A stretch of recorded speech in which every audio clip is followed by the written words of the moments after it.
Hello बच्चों, मेरा नाम है ममता मोन। मेरे चैनल हिंदी पाठमाला विथ ममता में आप सभी का स्वागत है। आज मैं बाल राम कथा, जो एनसीईआरटी टेक्स्ट बुक का जो बाल राम कथा है, जो मैं पहले ऑलरेडी उसका एक्सप्लेनेशन वीडियोज ऑलरेडी बना चुकी हूँ 1 to 12 चैप्टर्स का। आज मैं उसका क्वेश्चन आंसर और कुछ MCQ क्वेश्चन आंसर डिस्कस करूँगी। तो अगर फर्स्ट टाइम इस चैनल में आए हो तो हिंदी पाठमाला विथ ममता चैनल को सब्सक्राइब कर देना और इस वीडियो को भी लाइक और शेयर कर देना। तो चलो स्टार्ट करते हैं। अवधपुरी में राम, जो चैप्टर 1 है, अवधपुरी में राम, बाल राम कथा, एनसीईआरटी टेक्स्ट बुक का बाल राम कथा चैप्टर 1, अवधपुरी में राम। इसका क्वेश्चन आंसर, कुछ क्वेश्चन आंसर करेंगे और उसका MCQ मल्टीपल चॉइस क्वेश्चन कुछ करेंगे। तो चलो स्टार्ट करते हैं। अवधपुरी में राम, इसका अगर अवधपुरी में राम इस चैप्टर का अगर एक्सप्लेनेशन वीडियोज नहीं देखी हो तो पहले जाके जो एक्सप्लेनेशन प्लेलिस्ट वीडियो अपलोड की हूँ बाल राम कथा प्लेलिस्ट में चले जाना और वहाँ पे चैप्टर 1 का वीडियोज पहले देख लेना, एक्सप्लेनेशन वीडियोज। फिर उसके बाद ये जो क्वेश्चन आंसर अभी कर रही हूँ उसका वीडियोज देखना।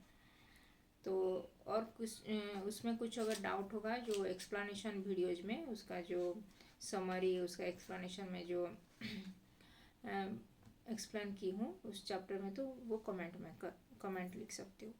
तो चलो स्टार्ट करते हैं। अवधपुरी में राम। अवधपुरी में राम का एक क्वेश्चन, फर्स्ट क्वेश्चन है, अयोध्या की विशेषताओं का वर्णन अपने शब्दों में लिखो। मतलब अयोध्या में जो कैसे अयोध्या नगर का कैसे ये यहाँ पे चैप्टर में कैसे एक्सप्लेन हुआ है, कैसे लिखा गया, उसके बारे में लिखना है।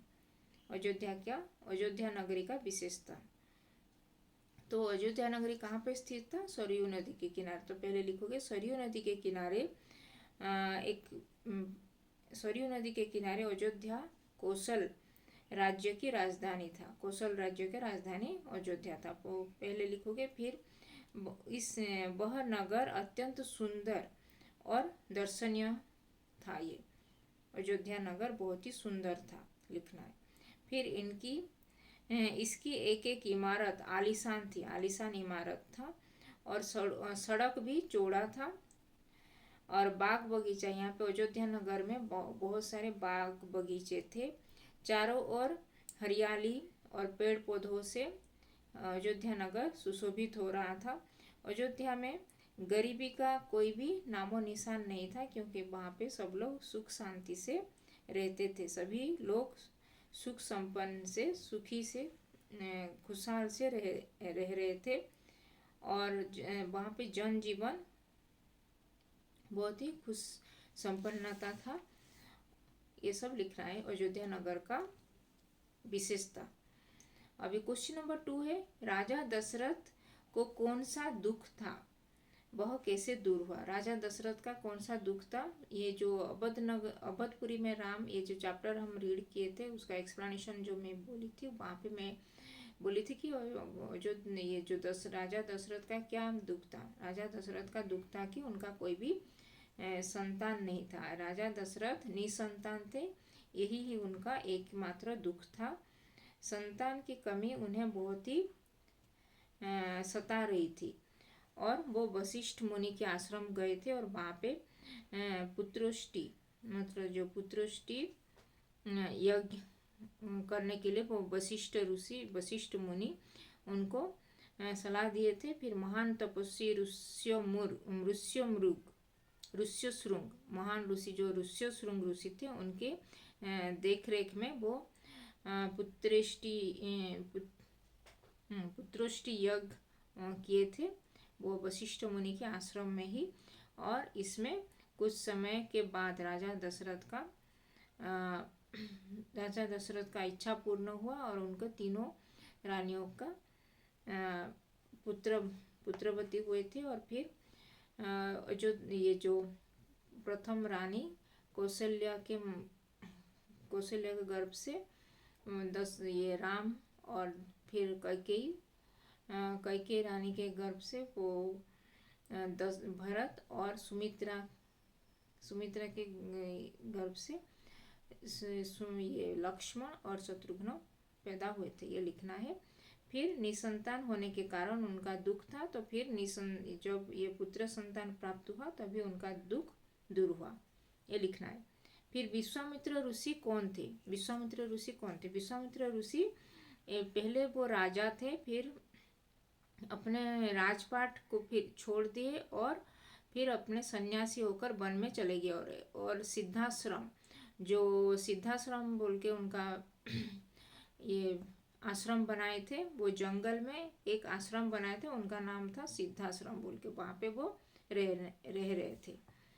फिर विश्वामित्र राजा दशरथ के पास क्यों आई थी और उन्होंने राजा दशरथ से क्या कहा? विश्वामित्र राजा दशरथ के पास राम और लक्ष्मण राम को लेने आए थे। पहले राम को लेने आए थे। राजा दशरथ के पास विश्वामित्र ये सिद्धि करने के लिए, एक यज्ञ करने के लिए राम को लेने के लिए आए थे। फिर यज्ञ कार्य लगभग पूरा हो चुका था, लेकिन वहाँ पे राक्षस लोग, अनेक राक्षस वहाँ पे उनका यज्ञों को समापन में वो बाधा डाल रहे थे। इसीलिए तभी वो राक्षसों को केवल राम ही मार सकते थे। इसीलिए वो दशरथ के पास राम को लेने के लिए आए थे। फिर विश्वामित्र ने उन्होंने राजा दशरथ से क्या कहा? फिर वो राजा दशरथ से कहा कि केवल कुछ दिनों के लिए मैं राम को लेके जाऊंगा और अपने साथ लेके जाऊंगा अपने सिद्धाश्रम जो जंगल के बीच वो सिद्धाश्रम जो उनका आश्रम है, वहाँ पे लेके जाऊंगा और कुछ दिन वहाँ पे वो राम रुकेंगे और फिर वहाँ पे जो उनके जो यज्ञ समापन होने के बाद जो राक्षस लोगों को मार के फिर वो राम ही एकमात्र ही व्यक्ति है वो राक्षसों को मार पाएंगे। इसीलिए वो मैं राम को लेने आया हूँ और मेरे साथ वो वहाँ पे जाएगा। फिर राम यदि आप राम को नहीं देंगे तो मैं आपसे खाली हाथ आपके दरबार से, आपके अयोध्या से खाली हाथ मुझे जाना पड़ेगा। इसीलिए बोल के ये दशरथ से विश्वामित्र ऋषि कहने आए थे, वो लिखना है। फिर क्वेश्चन है, मुनि वशिष्ठ ने महाराज दशरथ को क्या समझाया? फिर मुनि वशिष्ठ जी जो विश्वामित्र ऋषि आए थे दशरथ जी से वो राम को लेने के लिए, फिर जब राजा दशरथ जी ने राम को लेने के लिए आज्ञा नहीं दी और वो बोले कि वो तो राम अभी सुकुमार बालक है, 14 वर्ष का बालक है, तो मुझे लेके जाइए, मैं वो राक्षसों को मार दूंगा बोल के। लेकिन वो विश्वामित्र ऋषि मना किए, लेकिन अगर आप मना करेंगे तो मुझे आप ये अयोध्या से खाली हाथ मुझे जाना पड़ेगा। इसीलिए अगर तो आप ही सोचिए, अगर आपका मुझे अगर एक ऋषि को अगर यहाँ पे अयोध्या से खाली हाथ जाने से आपका भी ये इच्छा पूर्ण भी कुछ रुकावट हो सकता है। इसीलिए वो दशरथ को समझाते हुए वो मुनि वशिष्ठ जी ने उनको बोला था कि आपको अपना वचन पूरा करना चाहिए। वो आप पहले विश्वामित्र ऋषि से वचन कर दिए कि हाँ मैं आपका सभी में आज्ञा, आपका वचन पालन करूँगा, लेकिन अभी आप राम को लेने के लिए मना कर रहे हैं, तो तभी आपको अवश्य ये विश्वामित्र ऋषि जी को जो आप वचन दिए हैं उसको पूरा करना चाहिए। और यही रघुकुल की रीति है कि जब अगर वचन दिए हैं तो उसको निभाना चाहिए। आपके पूर्वजों ने सदा अपने वचनों को निभाया है। इसीलिए गुरु वशिष्ठ ने कहा कि महाराज महर्षि विश्वामित्र एक सिद्ध पुरुष है, उन्हें अनेक विद्या आता है, तो अगर वो राम को लेके जाएंगे तो राम भी उनसे कुछ विद्या शिक्षा कर पाएंगे और नई विद्याएं शिक्षा करेंगे। तो इसीलिए आप राम को उनके साथ भेजने के लिए प्रबंध कीजिए बोल के वो मुनि वशिष्ठ ने राजा दशरथ से कह के ये राजा दशरथ को समझाए थे। तो ये था कुछ क्वेश्चन आंसर। अभी कुछ MCQ मल्टीपल चॉइस क्वेश्चन करेंगे। तो अयोध्या नगरी कहाँ थी? अयोध्या नगरी कहाँ थी? ऑप्शन है, फर्स्ट ऑप्शन है सरयू नदी के तट पर, सेकेंड ऑप्शन है यमुना नदी के तट पर, और थर्ड ऑप्शन है सरयू नामक जलाशय के पास, और फोर्थ है गोदावरी नदी के तट पर। तो क्या होगा ऑप्शन? सरयू नदी के तट पर। तो फर्स्ट होगा आंसर सरयू नदी के तट पर। फिर दशरथ के पुत्रों का नाम क्या था? तो ऑप्शन है राम, लक्ष्मण, भरत, सहदेव।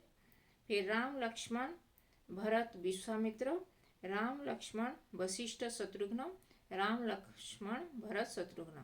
तो फोर्थ ऑप्शन करेक्ट है। तो राम, लक्ष्मण, भरत, शत्रुघ्न है उनका पुत्र। तो विश्वामित्र के आश्रम का नाम क्या था? विश्वामित्र जो आश्रम में रहते थे उनका नाम क्या था? तो ऑप्शन है कर्माश्रम, सिद्धाश्रम, धर्माश्रम और इनमें से कोई नहीं। तो क्या होगा? सिद्धाश्रम है उनका आश्रम का नाम।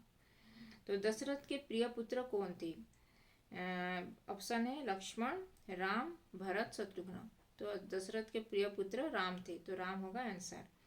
और राजा दशरथ के दुख का कारण क्या था? तो ऑप्शन है धन दौलत की कमी था, संतान प्राप्ति नहीं होना था, कि संतान का सही दिशा में न चल रहे थे, और लोगों के मन में उनके प्रति क्रोध था। तो क्या था? तो संतान प्राप्ति नहीं होना, वो है उनका दुख का कारण। तो ये होगा आंसर। तो ये था अवधपुरी में राम, चैप्टर 1 अवधपुरी में राम, एनसीईआरटी टेक्स्ट बुक बाल राम कथा, एनसीईआरटी टेक्स्ट बुक बाल राम कथा अवधपुरी में राम चैप्टर 1 का ये कुछ क्वेश्चन आंसर और उसका एमसीक्यू क्वेश्चन आंसर। तो आज हम बाल राम कथा जो एनसीईआरटी क्लास 6 टेक्स्ट बुक का बाल राम कथा हिंदी टेक्स्ट बुक बाल राम कथा का चैप्टर 1 अवधपुरी में राम का क्वेश्चन आंसर और उसका एमसीक्यू क्वेश्चन आंसर किए। तो इसमें अगर कुछ डाउट है तो कमेंट में लिख सकते हो, और अभी तक चैनल को सब्सक्राइब नहीं किया तो हिंदी पाठमाला विथ ममता चैनल को सब्सक्राइब कर देना। और इसका पूरा फुल टेक्स्ट बुक का ये Bal Ram Katha full textbook का explanation videos chapter 1 to chapter 12 का वीडियोज अपलोड हुआ है, प्लेलिस्ट में जाके देख लेना। उसका लिंक में भी वाई बटन में भी दे दूंगी, और उसका लिंक में ये जो डिस्क्रिप्शन बॉक्स में उसका लिंक दे दूंगी, वहाँ पे जाके भी चेक कर सकते हो। और इस चैनल को अभी तक सब्सक्राइब नहीं किया तो हिंदी पाठमाला विथ ममता चैनल को सब्सक्राइब कर देना, क्योंकि यहाँ पे एनसीईआरटी टेक्स्ट बुक का क्लास 6 का वीडियोज अपलोड हुआ है। आगे चल के बाकी अदर क्लासेस का भी वीडियोज अपलोड करूँगी।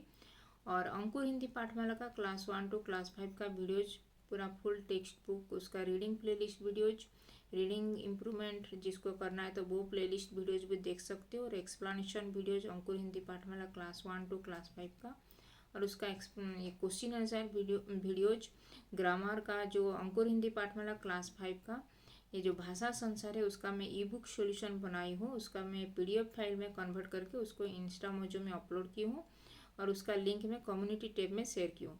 अगर इसको चाहिए तो वहाँ पे जाके देख सकते हो। और बाकी क्लासेस का भी मैं कर रही हूँ ई बुक सोल्यूशन, तो जब हो जाएगा उसको मैं पीडीएफ फाइल में इंस्टा मोजो में अपलोड कर दूँगी और कम्युनिटी टैब में शेयर कर दूँगी।